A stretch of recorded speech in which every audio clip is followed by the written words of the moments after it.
August 31, 1969. Rocky Marciano woke up in his Fort Lauderdale home with sun cutting through the blinds, heat already climbing past 80 degrees before 7 in the morning. 45 years old. Tomorrow he'd be 46. His wife Barbara was still sleeping when he checked his watch for the third time, that nervous habit he'd never kicked even after retiring from the ring 16 years earlier. The flight to Des Moines was scheduled for late afternoon out of Chicago. A business dinner with Frankie, a local promoter who'd been calling for weeks about a restaurant venture that needed Rocky's name, Rocky's face, Rocky's undefeated record attached to it. 49 wins, 0 losses. The number followed him everywhere like a shadow he couldn't shake. He'd taken hundreds of flights since leaving boxing. Cessnas, Pipers, small planes that saved time and money when you were grinding through the Midwest, doing autograph sessions, speaking engagements, ribbon cuttings at shopping malls. The glamour of championship belts had faded into fluorescent-lit banquet halls, where insurance salesmen wanted to shake the hand that knocked out Jersey Joe Walcott. Rocky never complained. He smiled, he signed, he collected his fee. But money moved through his fingers like water. Real estate deals that looked golden on paper turned into liens and lawyer fees. The house in Fort Lauderdale wasn't paid off. His kids needed college funds. Barbara never said anything, but he saw her face when the bills came. The flight was operated by Glenn, a pilot Rocky had used before. 43 years old, ex-military, over 5,000 hours logged in small aircraft. Clean record, steady hands. The kind of guy who checked weather reports twice and kept his planes maintained like surgical instruments. The Cessna 172 was a 4-seater, reliable, nothing fancy. Glenn had flown it from Iowa to Chicago to pick up Rocky and Frankie. Then they'd all fly back together for the Monday night dinner. Simple trip. In and out. Rocky had done it 100 times. But Diane, Glenn's usual secretary, who sometimes flew along to handle paperwork, called that morning and cancelled. She'd been scheduled to take the 4th seat. Her voice on the phone was strange, tight, like she was reading from a script someone had handed her. She told Glenn she had a family emergency. Couldn't make it, sorry. Glenn didn't push. He just marked her off the passenger list and moved on. Years later, in 1985, Diane would tell a reporter from the Cedar Rapids Gazette that she'd received a phone call the night before. A man's voice, low and calm, telling her it would be better if she stayed home. She never identified the caller, never explained why she listened, but she didn't get on that plane. Rocky landed in Chicago around 3 in the afternoon. He met Frankie at Midway Airport, both of them carrying light bags, no reason to pack heavy for an overnight trip. Frankie was nervous, talking fast about the investors waiting in Des Moines, about how this restaurant deal could set them both up, about how Rocky's name alone was worth 6 figures in the right market. Rocky nodded, half listening. He'd heard pitches before. They all sounded the same until the contracts came out and the percentages didn't add up. Glenn checked the weather. A cold front moving through Iowa, visibility dropping, but nothing he hadn't flown through before. The tower cleared them for departure at 9:07 p.m. The Cessna's engine turned over smooth, props spinning clean in the Chicago night air. Rocky sat in the back, Frankie beside him. Glenn up front, hands on the controls, headset adjusted. The wheels left the runway and the city lights fell away beneath them. Darkness ahead. 270 miles to Des Moines. Less than 2 hours in good conditions. None of them would see morning. The Cessna climbed to 8,000 feet and leveled off, engine humming steady in the dark. Glenn's voice crackled through the headset, talking to air traffic control in that clipped professional tone pilots use when everything is routine. Rocky leaned his head against the window, watching the scattered lights below turn into long, empty stretches of nothing. Farmland, highways cutting straight lines through Illinois cornfields. Frankie was still talking beside him, going over numbers, projections, how the restaurant would pull in tourists and locals alike if they played the boxing angle right. Rocky made sounds of agreement without really listening. His mind was somewhere else, caught on a conversation from 3 days earlier that he hadn't told Barbara about, hadn't told anyone about. Thursday night, he'd gotten a call at the house. Late, past 11. A voice he recognized but couldn't quite place. Someone from the Las Vegas circuit. One of those guys who always seemed to be standing in the background at casino events, watching, taking notes. The man had been polite, almost friendly. He'd asked Rocky about a real estate investment that had gone sideways 2 years back, a hotel development near the Strip that collapsed when the financing dried up. Rocky had lost money on it, sure, but nothing catastrophic. He'd moved on. But the voice on the phone suggested that other people with longer memories and shorter tempers, hadn't moved on quite as easily. The man mentioned a figure, $500,000. He said it casually, like he was talking about the weather. Then he'd said something that made Rocky's chest tighten. You know, Rock, some debts don't disappear just because the paperwork does. Some people think you owe them for opportunities that didn't pan out the way they expected. Rocky had asked who these people were. The line went quiet for a moment. Then the man said, "Friends who'd like to stay friends. You understand?" The call ended before Rocky could respond. He hadn't mentioned it to Frankie. Frankie was a promoter, a guy who talked big and moved fast, always one deal away from striking it rich. Rocky liked him well enough but didn't trust him with anything that mattered. And this mattered. The voice on the phone had that quality Rocky recognized from his years in boxing, the quality of someone who wasn't making a request, who was delivering information and expecting you to act on it without needing threats spelled out. Rocky had spent the last 3 days trying to figure out what the call meant, whether it was serious or just some small-time hustler trying to shake him down. He'd made some inquiries, quiet ones, through a lawyer friend in Miami who knew people. The lawyer had called back yesterday, voice tight, and told Rocky to be careful. "These guys don't forget," the lawyer said, "and they don't forgive. If they think you burned them, they'll find a way to collect." Up front, Glenn's radio crackled again. This time the tower's response was broken, static cutting through the words. Glenn frowned, adjusted the frequency, tried again. More static. He tapped the instrument panel, checked his heading. Everything looked normal. Fuel gauge steady, altitude holding, no warning lights. But the radio was acting strange, cutting in and out like something was interfering with the signal. Glenn had flown this route dozens of times and never had trouble with communications. He glanced out the windshield, saw clouds building ahead, thick and dark, the kind that carried rain and turbulence. The weather report in Chicago had mentioned a front moving through, but nothing severe. Now looking at the wall of darkness approaching, Glenn felt the first prick of doubt. Frankie was oblivious, still running numbers, talking about seating capacity and liquor licenses. Rocky cut him off mid-sentence. "Frankie, who's coming to this dinner tomorrow?" Frankie blinked, surprised by the question. "What do you mean, investors? Local business guys? People with money who want to meet you?" Rocky leaned forward. "Names, Frankie. Give me names." Frankie rattled off a few, most of them meaningless to Rocky, Midwest restaurant owners and real estate developers. Then he mentioned one that made Rocky's jaw tighten. Eddie Cardillo. A name Rocky knew from Chicago, a guy with connections that ran deep into the kind of circles Rocky had spent his whole life trying to avoid. Eddie wasn't just a businessman, Eddie was connected. The kind of connected that meant casino backrooms, and union contracts and favors that came with prices you didn't see until it was too late. "Why is Eddie involved?" Rocky asked, keeping his voice level. Frankie shrugged. "He's got capital. He knows the market. He's interested in backing the project." Rocky stared at him. "You didn't think to mention this before?" Frankie looked confused. "Why would it matter? Eddie's just another investor." Glenn's voice cut through the cabin. "We're hitting weather, going to get bumpy." The plane shuddered, dropping 20 feet before Glenn pulled it level again. Outside the windows, rain started streaking across the glass, heavy and sudden. Lightning flashed somewhere to the north, illuminating the clouds from inside. Glenn tried the radio again, nothing but static.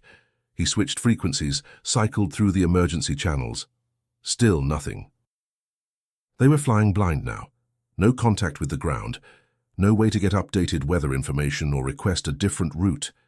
Glenn's hands stayed steady on the controls, but his eyes kept flicking to the instruments, checking and rechecking, looking for something that would explain why the radio had died. The Cessna bucked again, harder this time, throwing Frankie against his seatbelt. "Jesus," Frankie muttered. "How bad is this going to get?" Glenn didn't answer. He was too focused on keeping the plane steady, on finding a gap in the clouds where he could descend below the weather and get visual reference on the ground. Rocky sat back, fingers gripping the armrest. The call from Thursday, Frankie's mention of Eddie, the secretary cancelling at the last minute. Pieces that didn't quite fit but felt connected somehow, like a punch you saw coming but couldn't avoid. His mind went to Barbara, to his kids, to the life he'd built after boxing that always felt one bad decision away from collapsing. He'd survived Jersey Joe Walcott's right hand, survived Ezzard Charles and Archie Moore, survived fights that should have killed him in the ring.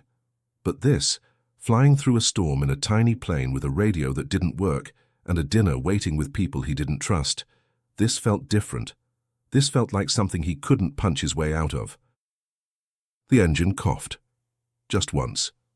A brief hiccup in the steady drone. Glenn's head snapped toward the instrument panel. Everything still read normal, but Rocky had heard it. Frankie had heard it. "What was that?" Frankie asked, voice rising. Glenn shook his head. "Probably nothing. Turbulence can affect the fuel flow temporarily." But his hand moved to the fuel selector, checking it, making sure. The engine smoothed out again, running clean. False alarm. Maybe. The rain was hammering now, so thick Glenn could barely see 10 feet beyond the nose. He started a slow descent, hoping to get below the worst of it, hoping to find clear air. The altimeter unwound. 7,000 feet. 6,000. The Cessna shook and rattled, fighting the wind. Rocky closed his eyes, thought about tomorrow, about turning 46, about whether he'd ever see it. The plane disappeared from radar at 9:07 p.m., exactly the moment it had taken off from Chicago. Air traffic control in Des Moines tried to raise Glenn on the radio for 20 minutes, cycling through every frequency, sending out calls that went unanswered into the static. By 10 p.m., they'd notified the Civil Aeronautics Board, started making calls to local airports, checking if maybe Glenn had diverted to a different field because of the weather. Nothing. By midnight, search protocols were in motion, but nobody was flying in that storm, not with visibility at 0 and winds gusting past 40 miles per hour. They'd have to wait for dawn. Barbara Marciano got the call at 2 in the morning, a voice telling her Rocky's plane was missing, telling her not to panic, telling her they'd know more in a few hours. She didn't sleep. She sat in the living room with the lights off, waiting for a phone that wouldn't ring with good news. The sun came up over Iowa at 6:15 a.m. on September 1st, burning off the fog in patches, turning the fields gold and green under a sky that had cleared overnight like the storm had never happened. A farmer named Howard was driving his tractor along County Road F48 near Newton, about 30 miles east of Des Moines, when he saw something that didn't belong in his neighbor's cornfield. Metal, twisted and blackened. He stopped the tractor, climbed down, walked closer. The corn was flattened in a rough circle, stalks broken and scattered, and in the center of it all was wreckage. Pieces of a small plane, fuselage crumpled like tin foil, one wing sheared off and lying 50 feet away. Howard saw a body still strapped in a seat. He didn't get any closer. He ran back to his truck and drove to the nearest phone, hands shaking so bad he could barely dial the sheriff's office. The authorities arrived by 8 a.m. Sheriff's deputies, state police, investigators from the CAB who'd been coordinating the search from Des Moines. They cordoned off the site, started documenting everything with cameras and notepads, pulling pieces of debris into piles and tagging them. 3 bodies. Rocky Marciano in the back, Frankie next to him, Glenn still gripping the control yoke up front. All dead on impact. The plane had gone straight down, nose first, hitting the ground at a steep angle with enough force to bury the engine 3 feet into the soil. There was no fire, no explosion, just the brutal physics of metal and flesh meeting Earth at high speed. The coroner estimated they'd been dead for roughly 9 hours, which meant the crash had happened shortly after 9 p.m., right around the time the plane vanished from radar. The cab investigators started their work immediately, measuring impact angles, examining the engine, looking for anything that would explain why an experienced pilot in a well-maintained aircraft had flown straight into the ground. The official conclusion came fast. Too fast, some people would say later. Within 72 hours, the National Transportation Safety Board issued a preliminary report attributing the crash to pilot error combined with adverse weather conditions. Graham had descended too quickly trying to get below the clouds, had become disoriented in the darkness and rain, had lost spatial awareness and failed to pull up before hitting the ground. It happens sometimes with small planes in bad weather. Experienced pilots making fatal mistakes when they couldn't see their instruments clearly or trust what their bodies were telling them. The report was clean, professional, final. Case closed. Rocky Marciano, the only heavyweight champion to retire undefeated, was gone at 45, one day before his 46th birthday, killed in a crash that was ruled accidental and unfortunate and entirely preventable if only Glenn had waited for the weather to clear. But Leonard Hayes didn't believe it. Leonard was a cab investigator who'd been on the scene that first morning, had walked through the wreckage, had examined the engine and the control surfaces and the fuel system. He was 52 years old, 20 years in aviation safety, and something about the Newton crash felt wrong from the beginning. The engine had torn free from the airframe on impact, which was normal, but when Leonard inspected it later at the cab facility in Kansas City, he found scoring on the cylinder walls that didn't match typical wear patterns. He found metal shavings in the oil pan that suggested something had been grinding inside the engine before the crash. He found a fuel line that looked like it had been partially crimped, not crushed in the impact, but compressed earlier, maybe days earlier, enough to restrict flow without cutting it off entirely. Leonard wrote these findings into his field notes, flagged them for follow-up investigation, recommended a full teardown of the engine to determine if mechanical failure had contributed to the crash. His recommendations were noted and then quietly shelved. The official report didn't mention the scoring, didn't mention the shavings, didn't mention the fuel line.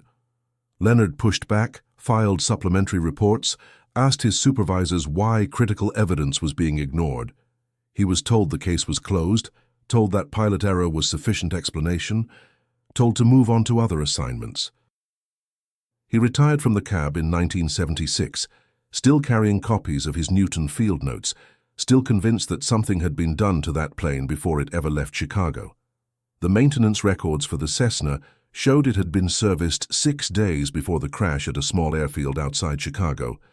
Routine inspection, oil change, nothing major. The mechanic who signed off on the work was listed as Thomas Brennan, but when investigators tried to follow up after the crash, they couldn't locate him. The airfield manager said Thomas had been a contract worker, only there for a few weeks, paid cash, left no forwarding address. Nobody had a phone number. Nobody had a home address. The logbook entry was legitimate, the signature looked real, but Thomas Brennan himself had vanished like smoke. Leonard tried to track him down during his investigation, spent hours calling repair shops and aviation schools across Illinois, came up empty. Years later, in 2003, a researcher digging through cabby archives found a memo suggesting that Thomas Brennan wasn't a real person, that the name had been flagged by federal investigators as a possible alias used by someone connected to organized crime. The memo had no follow-up, no explanation, no evidence. Just a note in a file that nobody had acted on. Diane, the secretary who cancelled her seat at the last minute, didn't talk about the crash for 16 years. She moved to Arizona, got married, had kids, tried to forget that she'd almost been on that plane. But in 1985, a reporter from the Cedar Rapids Gazette tracked her down while researching an anniversary piece on Rocky's death. Diane agreed to an interview on the condition that her full name wouldn't be used. She told the reporter about the phone call she'd received the night before the flight, the man's voice telling her to stay home, the feeling in her gut that made her listen, even though it didn't make sense. "I didn't know who it was," she said. But he knew my name. He knew I was supposed to fly the next day. He said it very calmly, like he was giving me advice. "You should skip this trip, Diane. Trust me on this." And then he hung up. The reporter asked if she'd told anyone at the time. Diane shook her head. "I was scared. I thought maybe I was crazy, maybe I'd imagined it. When I heard about the crash, I felt guilty, like I should have warned them. But warned them about what? A voice on the phone?" The interview ran in the Gazette, but didn't get much attention. Most people figured Diane was misremembering, mixing up timelines, constructing meaning out of coincidence. But she never changed her story, never recanted, never claimed it was anything other than what she remembered. The black box, the rudimentary flight data recorder that the Cessna carried, disappeared from the Kabi evidence room sometime between October 1969 and January 1970. There was no record of it being checked out, no transfer paperwork, no indication that anyone had requested access to it. Leonard noticed it was missing when he went back to review the case files before his retirement. He filed a missing evidence report, started an internal inquiry. The response he got back was bureaucratic and vague. Something about record-keeping errors during a facility move, about how the box probably got mislabeled and would turn up eventually. It never did. To this day, the flight data recorder from Rocky Marciano's last flight remains unaccounted for, lost in a system that claimed it had never been there in the first place. The questions started almost immediately. Not from the official investigators, who'd closed the case and moved on, but from people who knew Rocky, people who'd been around boxing long enough to understand that accidents sometimes weren't accidents, that men with the wrong kind of debts didn't always die cleanly. The first theory emerged within weeks of the crash, whispered in gym locker rooms and Vegas casino lounges, passed between reporters who covered the fight game and knew how deep the criminal connections ran. Rocky owed money. Serious money. $500,000 to people who didn't forgive and didn't forget. The story went that Rocky had invested in a Vegas hotel project 2 years earlier, a development that was supposed to be backed by legitimate businessmen, but turned out to be a front for moving mob money through construction contracts and liquor licenses. When the project collapsed, when the financing dried up and the lawyers started asking questions, Rocky lost his investment, and the people behind the scenes lost their cover. They blamed him. Not because it was his fault, but because blame needed to go somewhere, and Rocky's name was on the paperwork. They wanted their money back. Rocky didn't have it, and according to the theory, they'd sent him a message he couldn't ignore. Eddie Cardillo's name came up repeatedly. Eddie was a Chicago operator, the kind of guy who showed up at every major fight card, always sitting ringside, always shaking hands with the right people. He had interests in restaurants, in waste management, in union contracts that controlled most of the construction along the Lake Michigan waterfront. He'd approached Rocky in '67 about the Vegas project, pitched it as a sure thing, promised returns that would set Rocky up for life. Rocky had put in money, not everything he had, but enough that losing it hurt. When the project died, Eddie had been sympathetic, understanding, had told Rocky these things happened in business and they'd find another opportunity.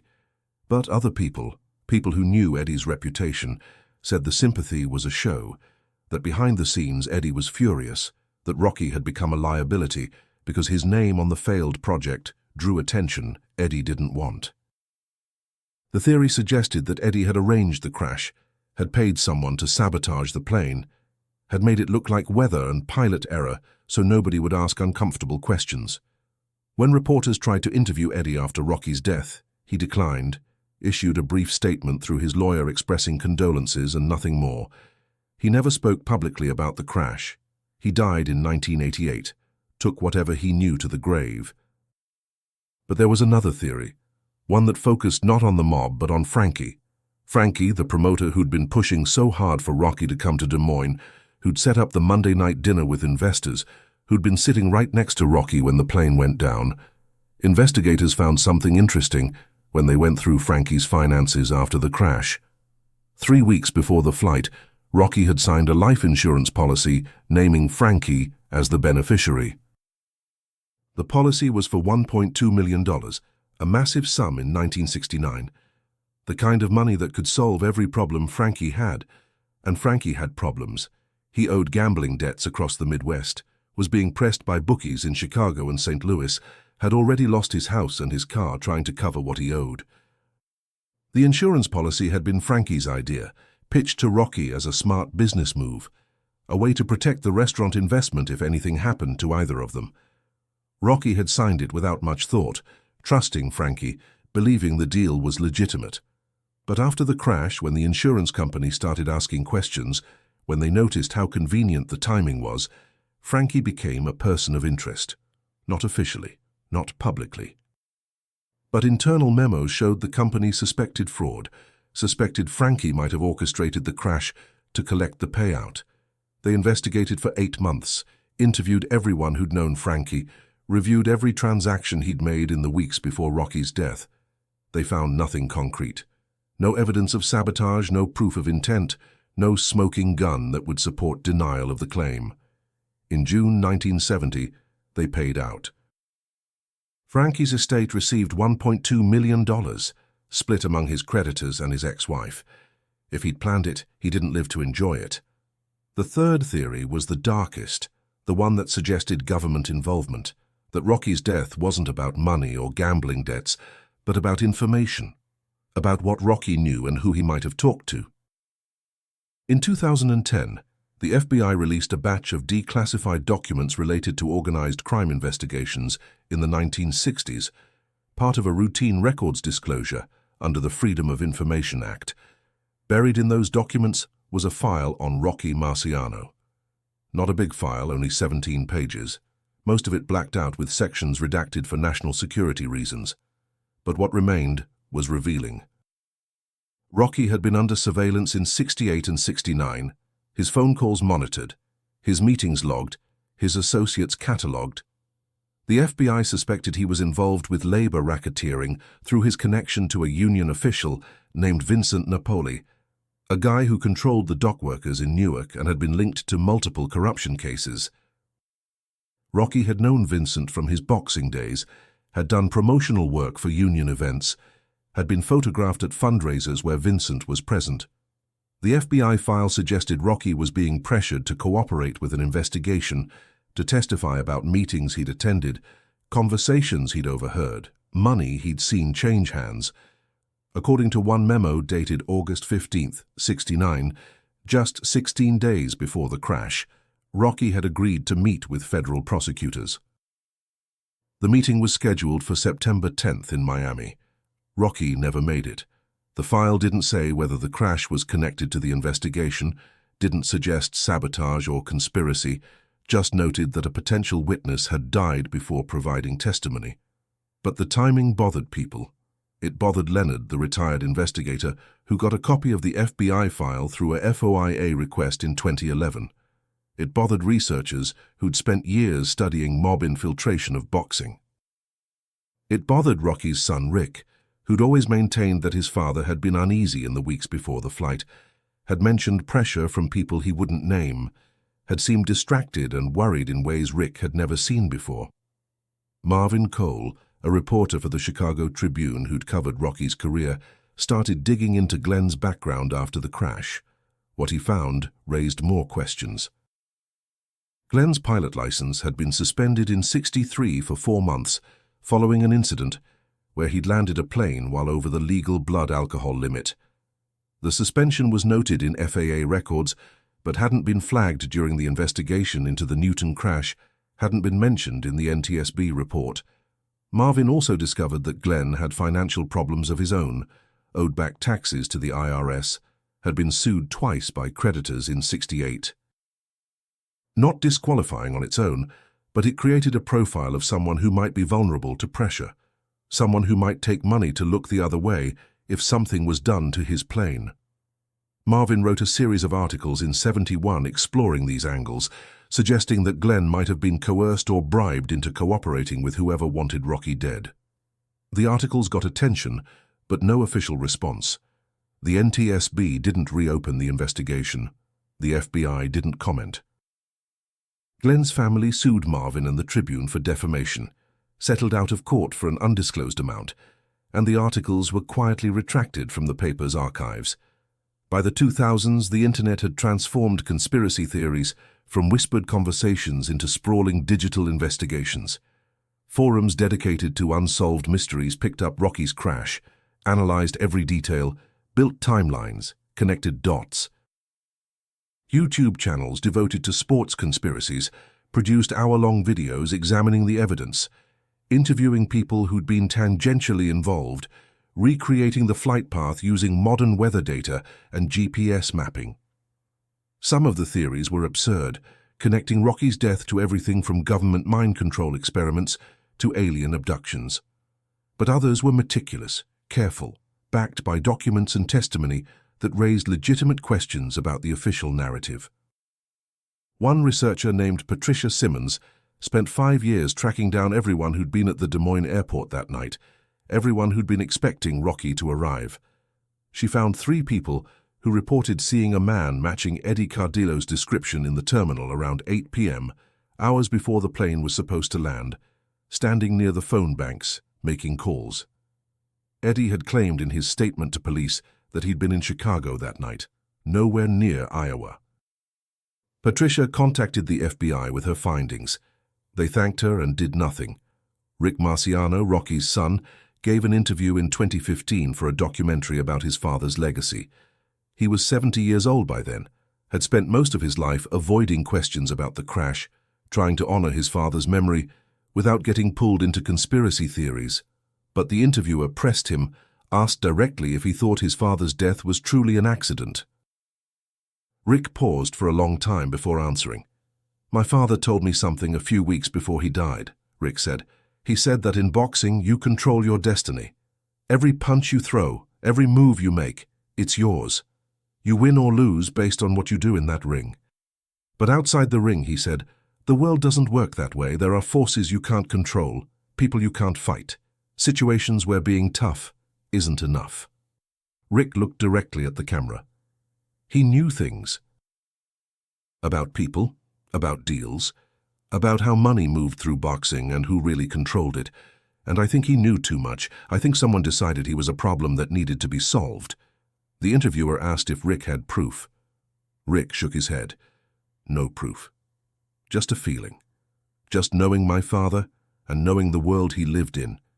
You can call it conspiracy if you want. I call it reality." The cornfield outside Newton, Iowa, looks the same as it did in 1969. Same flat horizon, same endless rows of green in summer turning gold in fall, same wind pushing through the stalks making sounds like whispers. There's a small memorial now, placed by the County Historical Society in 1994, a granite marker with Rocky's name and dates and a brief inscription about his undefeated record. 49 wins, 0 losses. The number that defined him in life still defines him in death. Every year on September 1st, a handful of people show up. Boxing fans, mostly older men who remember watching Rocky fight on grainy television sets, who remember the feeling of invincibility he carried into every ring. But there are others too, younger people with cameras and notepads, conspiracy researchers who've spent hours online studying crash reports and FBI files, who walk the field looking for something the official investigators missed 50 years ago. They take pictures of the memorial, measure distances, check their GPS coordinates against the crash site documentation. They're looking for truth in a place where truth got buried under corn and time and official silence. Leonard Hayes died in 2019 at 92 years old. He'd spent the last 43 years of his life trying to get someone, anyone, to take another look at the Newton crash. He'd written letters to congressmen, to aviation safety boards, to journalists who covered wrongful death cases.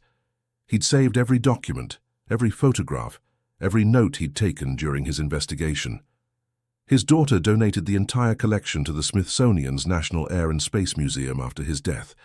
17 boxes of material that documented his obsession with a case that officially didn't need documenting because it had already been solved.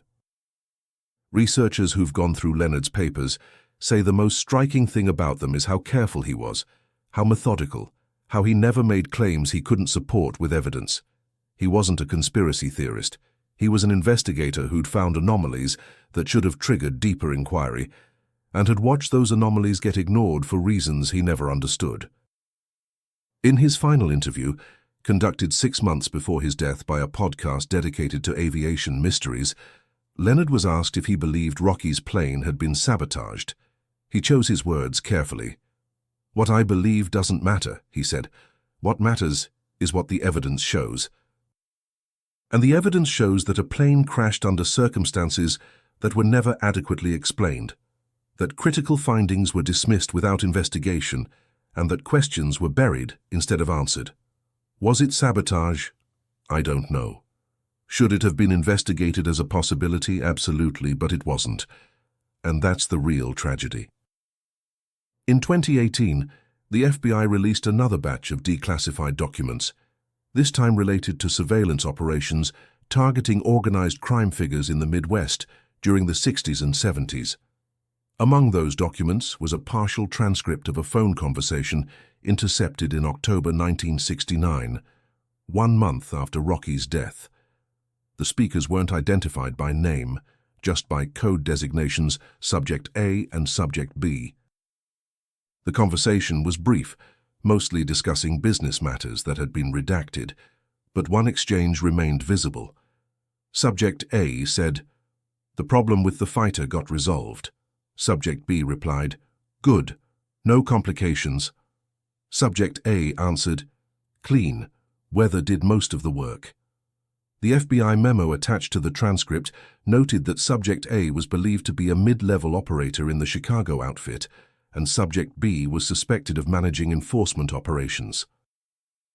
The memo also noted that the conversation took place 3 weeks after Rocky Marciano's death, and that the reference to the fighter could not be confirmed as relating to Marciano, but was considered potentially relevant to ongoing investigations. No follow-up investigation was documented. The transcript exists in the National Archives now, available to anyone who requests it, a fragment of a conversation that either means everything or nothing depending on what you want to believe. The crash site itself has become a pilgrimage point for a specific kind of person, the kind who doesn't accept simple answers to complicated questions, who sees patterns where others see coincidence. They come with metal detectors and cameras, hoping to find some piece of wreckage that was missed in the original investigation, some physical proof that would validate the theories they've constructed. The farmer who owns the land now, Howard's grandson, has gotten used to people showing up unannounced, asking permission to walk the field. He usually says yes. He figures there's no harm in it, and sometimes the visitors are interesting, tell him things about the crash he'd never known, show him documents and photographs that make him wonder what really happened that night when his grandfather found the wreckage. "I don't know if it was murder or accident," he told a documentary crew in 2020, "but I know people don't spend 50 years asking questions about something unless there's a reason to ask. Maybe they're all crazy, or maybe everybody else just stopped paying attention." Rocky's family has lived with the ambiguity for 5 decades. Barbara never remarried, spent the rest of her life in Florida, died in 2005 without ever publicly discussing the theories about her husband's death. She told friends privately that she didn't want to know, that knowing wouldn't bring Rocky back, that the truth might be worse than the uncertainty. Rick has been more willing to engage, has given interviews, has cooperated with researchers, but even he admits that definitive answers probably don't exist anymore. Too much time has passed. Too many people involved are dead. The evidence that might have proven sabotage was never properly collected, and what was collected has disappeared into bureaucratic archives where it might sit forever. "I made peace with not knowing," Rick said in 2021, "but I never made peace with how quickly everyone else stopped asking. That's what bothers me. Not that we don't have answers, but that nobody with power seemed interested in finding them." The official record remains unchanged. The National Transportation Safety Board still lists the Newton crash as pilot error combined with adverse weather conditions. No evidence of mechanical failure, no evidence of sabotage, no evidence of foul play. Just an experienced pilot who made a fatal mistake on a stormy night in Iowa. For most people, that's enough. Rocky Marciano died in a plane crash. It was tragic. It was sudden, but it was explicable within the normal bounds of how small aircraft accidents happen. But for others, the ones who've spent years studying the case, who've read Leonard's notes and the FBI files and the insurance company investigations, the official record feels less like truth and more like the easiest story to tell. The narrative that required the least effort to maintain and the least discomfort to accept. They point to the disappeared flight recorder, to the phantom mechanic named Thomas Brennan, to Diane's mysterious phone call, to the FBI surveillance and Eddie Cardillo's presence in Des Moines and Frankie's insurance policy and Leonard's suppressed findings. They point to all of it and ask how many coincidences are required before coincidence stops being the explanation. Rocky Marciano stepped into a boxing ring 49 times and never lost. He took punches from the hardest hitters of his generation and stayed standing.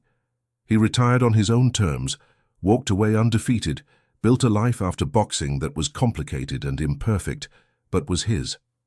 And then, on a night when he should have been celebrating his 46th birthday, he got on a small plane in Chicago and never arrived in Des Moines. Whether that was fate or design, accident or murder, may never be known with certainty.